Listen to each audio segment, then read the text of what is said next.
और जब वो परमात्मा आवे अपने बच्चों को अपना राह बताने के लिए, रास्ता बताने के लिए, उसकी कोई नहीं सुने। हिंदुओं के गुरु सारी गलत बात, सारी झूठी कथा सुनाया करते, ब्रह्मा विष्णु महेश, विष्णु जी सर्वेश्वर हैं, महेश्वर हैं, यही सारी सृष्टि के रचनार हैं, इनकी कोई माता पिता नहीं। और परमात्मा कहा करते थे ये तो नासवान है, इनकी दुर्गा माता है, काल इनका पिता है, जो कि आज इन्हीं की जीवनी में पुराणों में लिखा हुआ है। तो परमात्मा के शत्रु हो गए वे नकली गुरु ब्राह्मण। इसी प्रकार परमात्मा इन मुसलमानों के काजी और मुल्लाओं को लताड़ धिक्कारा करते थे कि तुमने यथार्थ ज्ञान नहीं है परमात्मा के बारे में, नहीं है दारमदारा, वहां तो नहीं है दारमदारा,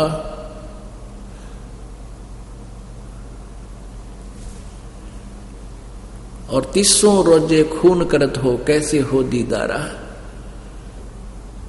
कहते हैं दिन में तो रोजे रखे और सांझ ने बकरी मार के खा ली, गऊ मार के खा ली, के पुन कराया तुमने तो पाप इकट्ठा कर लिया।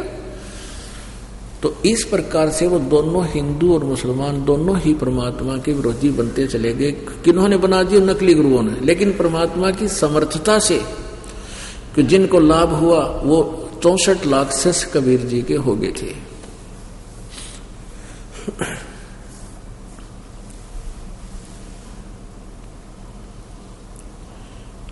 एक धारणा फैला रखी थी नकली गुरुओं ने, ब्राह्मणों ने बनारस में, कि जो बनारस में काशी में मरता है वो सीधा स्वर्ग जाता है, और मगहर में जो मरता है, मगहर एक शहर है गोरखपुर जिला के से 25 किलोमीटर आगे बस्ती जिला की तरफ जाते हैं। अब वो कबीर संत कबीर नगर जिला हो गया, पहले बस्ती जिला था। तो वहां से 25 किलोमीटर गोरखपुर, ये गीता प्रेस वाला गोरखपुर से 25 किलोमीटर की दूरी पे एक मगहर कस्बा है। तो ये पंडित कहा करते काशी के ब्राह्मण, क्योंकि काशी के ही पंडितों से सारे इसको हिंदू धर्म को जो है संदेश मिलता था, ऐसा करो आदेश मिलता था। तो वो कहा करते थे भाई काशी में जो मरेगा वो सीधा स्वर्ग में जाओगा, और मगहर में जो मरता है वो गधा बनता है, मगर मत मरियो कोई भी। परमात्मा कहा करते थे भाई सच्ची साधना करो, सत भक्ति करो, और कितना मरो। अच्छे भक्ति करने वाला कहीं भी मृत्यु होती है सीधा अपने यथा स्थान पर जाएगा जिस भी लोक की उसने भक्ति कर रखी है। और पापी पापात्मा भक्ति गलत शास्त्र विरुद्ध करने वाला मगर मरो चाहे काशी, वो सीधा नरक में जाओगा। अब ब्राह्मण लोग इस बात का विरोध किया करते थे, ये दुल्हा तो झूठा है, कपटी है, ये सारी उल्टी बात करता है, ये सब धर्म के विरोध, धर्म का विरोधी है। तो परमात्मा कहने लगा भाई मैं मगर में मरूंगा। जब सतगुरु परमात्मा कबीर बंदी छोड़ दी, इस लीला में शरीर में 118 साल के हो गए, 120 साल के, सन 1518 में, और संवत 1575 में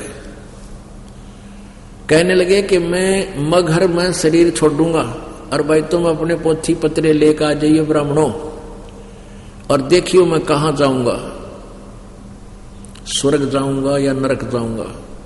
उस समय तक परमात्मा कबीर जी की लीला से, महिमा से परिचित होकर के काशी का नरेश वीर देव सिंह बघेल, वीर सिंह बघेला कहा करते सिंपल लैंग्वेज में, वो भी कबीर परमेश्वर जी का शिष्य थे। और मगहर का नवाब बिजली खां पठान था, वो भी परमात्मा के शिष्य हो गए थे। ये कभी सुनाएंगे ये सारी कथाएं आप जी को धीरे धीरे। तो परमेश्वर कबीर जी ने कहा कि मैं मगहर में जाकर शरीर छोड़ दूंगा, और 120 साल की उम्र शरीर मालिक का दिखा था, और मगहर से, काशी से पैदल चले थे, मगहर पहुंचे, 3 दिन में पहुंचे, और साथ में काशी का नरेश सेना लेकर चल पड़ा वीर सिंह बघेला, वीरदेव सिंह बघेल, के वहां अपने गुरुजी शरीर छोड़ेंगे इनके शव को हम काशी लावांगे, काशी में लाके अपने हिंदू रीति से इनका अंतिम संस्कार करेंगे, मुसलमानों का हाथ नहीं लगने देंगे। और उधर से काशी के लोग ब्राह्मण और देखनिए बने चल पड़े। वहां मगर पहुंचे तो बिजली खां पठान नरेश, वो भी कबीर जी का शिष्य था, मुसलमान, उसने पता चला कि गुरुजी यहाँ आ रहे हैं और यहाँ शरीर छोड़ेंगे। तो उनको पता चला कि काशी का नरेश वीरदेव सिंह बघेल सेना लेकर आ रहा है और गुरुजी के शव को वहां ले जाना चाहता है। तो बिजली खां पठान ने कहा, अपने सेना तैयार कर ली कि हम इस शरीर को नहीं देंगे इनको, क्योंकि ये हमारे यहाँ मृत्यु होगी, तो हम अपनी मुसलमान रीति से इनका अंतिम संस्कार करेंगे।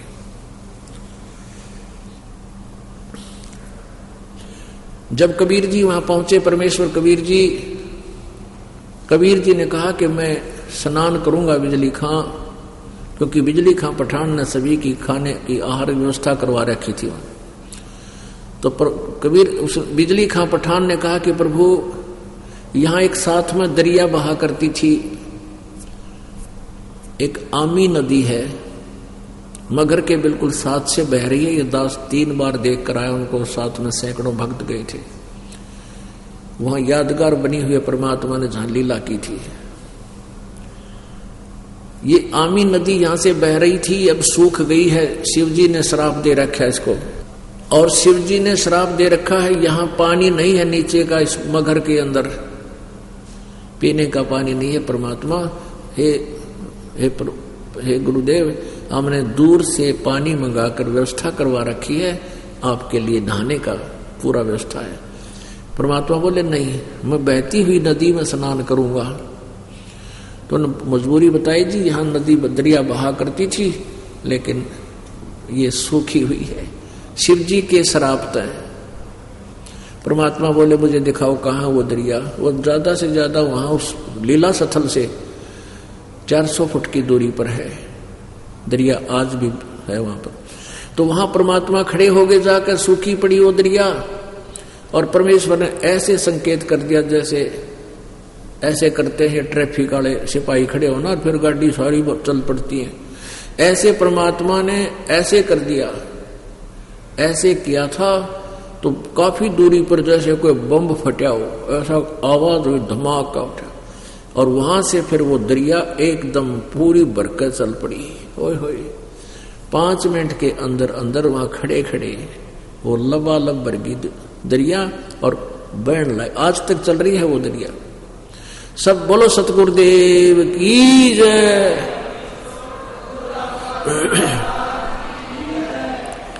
अब परमात्मा कहते, तो गरीबदास जी कहते, तुम कौन राम का जपते जापम तात कटे ना तीनों तापम। ये श्राप दे देना 3 ताप के अंतर्गत है। वहां से पानी खत्म कर दिया नीचे और दरिया का, और परमात्मा ने 3 ताप को काट दिया, समाप्त कर दिया, वहां जल बहा दिया, और नीचे भी मीठा पानी प्रवेश कर दिया। कबीर परमेश्वर जी अब वो स्नान करने अपना सब ने स्नान किया, जितने भी जा रहे थे, निर्मल जल पिया, और परमात्मा कहा, भाई मैं शरीर छोड़ दूंगा। तो श्रद्धा से नीचे एक चादर बिछाई सफेद, चादर के ऊपर थोड़े थोड़े फूल आधा इंची यानी पूरे बिछा दिए, यानी गुरुजी लेटेंगे श्रद्धा के साथ। फिर परमात्मा उसके ऊपर, फिर परमात्मा ने कहा, भाई वीर सिंह, इधर वीर सिंह खड़ा है, इधर बिजली खां खड़ा है मुसलमान, इधर हिंदू राजा खड़ा है, कि भी तुम ये सेना किस लिए खड़ी कर रहे हो? तुम यहां मेरे अंतिम संस्कार के लिए आए हो या तुम लठ बजाना आ रहे हो? दोनों नीचे गर्दन कर ली, कोई ऐसा नहीं बोला है। जो दूसरे और हिंदू और मुसलमान खड़े थे इधर उधर, वो कहने लगे, महाराज जी हम आपके शरीर को, मुसलमान कहते हम आपके शरीर को इन काफिरों के हाथ नहीं लगने देंगे, हिंदुओं के, हम अपने हिसाब से मुसलमान रीति से आपका अंतिम संस्कार करेंगे। अब हिंदू कहते हैं कि हम इन आपके शरीर को इन मांसाहारियों को नहीं देंगे, इनको नहीं देंगे मुसलमानों को, हम हिंदू रीति से आपका अंतिम संस्कार करेंगे, आपके शव के इनका हाथ भी नहीं लगने देंगे, हम युद्ध करके फैसला करेंगे। कबीर जी कहने लगे, निकम्यों, 120 वर्ष हो गए मैंने ये बात बता, क्या ना कि हिंदू और मुसलमान दो नहीं भाई।